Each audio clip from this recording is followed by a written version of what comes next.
Davis cup खेलने से इनकार के कारण एआईटीए से क्षेत्रीय वाइल्ड कार्ड पाने से वंचित रहे 26 वर्ष के नागल क्वालिफायर के रास्ते मुख्य ड्रॉ में पहुंच गए हैं। उन्होंने 31वीं वरीयता प्राप्त बुबलिक को 2 घंटे 38 मिनट तक चले मैच में 6-4, 6-2, 7-6 से मात दी। नागल ऑस्ट्रेलिया ओपन में पहली बार दूसरे दौर तक पहुंचे हैं।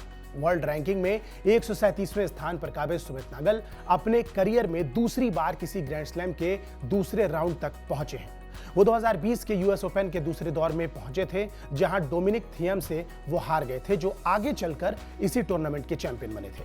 हरियाणा के झज्जर में जन्मे नागल ने मैच की बात कहा, यह मेरे लिए बेहद खुशनुमा और गौरवशाली क्षण है। मैंने आज जिस तरह से प्रदर्शन किया और जीत हासिल की, उससे मैं बेहद खुश हूं। मैंने प्रतिद्वंदी की बजाय जितना संभव हुआ अपने खेल पर ध्यान दिया है।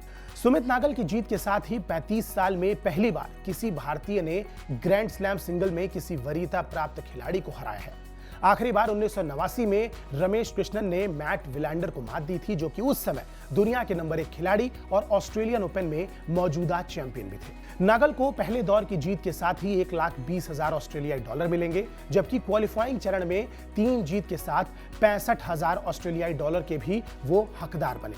उन्होंने 2023 सीजन के आखिर में कहा था कि उनकी जेब में बस 900 यूरो, यानी कि अगर भारतीय मूल्य में बात करें तो मात्र 80,000 रुपए बचे हैं, लेकिन अब करीब 1 करोड़ रुपए की इनामी राशि सुनिश्चित होने पर उनका बोझ जरूर कुछ हल्का होगा। सुमित नागल ने मोरक्को के खिलाफ डेविस कप मुकाबले के बाद कहा था कि अगर मेरा बैंक बैलेंस देखें तो 900 यूरो बचे हैं। मुझे टॉप 100 में पहुंचने के लिए करीब 1 करोड़ रुपए की फंडिंग चाहिए। उस इंटरव्यू के बाद हालांकि नागल को काफी सारे स्पॉन्सर्स भी मिले।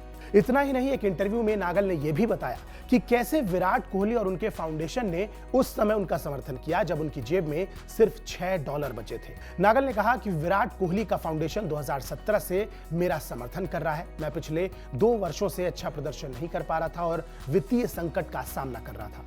अगर विराट कोहली मेरा समर्थन नहीं करते तो मुझे नहीं पता कि मेरे साथ क्या होता। नागल ने कहा कि 2019 की शुरुआत में जब मैं एक टूर्नामेंट के बाद कनाडा से जर्मनी के लिए उड़ान भर रहा था तो मेरे पर्स में सिर्फ $6 थे। ऐसे में कल्पना कीजिए कि मुझे कितनी परेशानी हो रही होगी, लेकिन मैं बच गया और चीजें बेहतर हो रही हैं। अगर लोग एथलीटों को फंड देते हैं तो इससे देश में खेल को फलने फूलने में मदद मिलेगी। मैं भाग्यशाली हूं कि मुझे विराट से समर्थन मिला। बहरहाल नागल के इस शानदार प्रदर्शन पर आपकी क्या प्रतिक्रिया है, हमें कमेंट सेक्शन में जरूर बताएं। बाकी स्पोर्ट्स की दुनिया से जुड़ी तमाम बड़ी खबरों के लिए आप सब्सक्राइब कीजिए स्पोर्ट्स 9। मेरा नाम है आयुष मिश्रा। नमस्कार।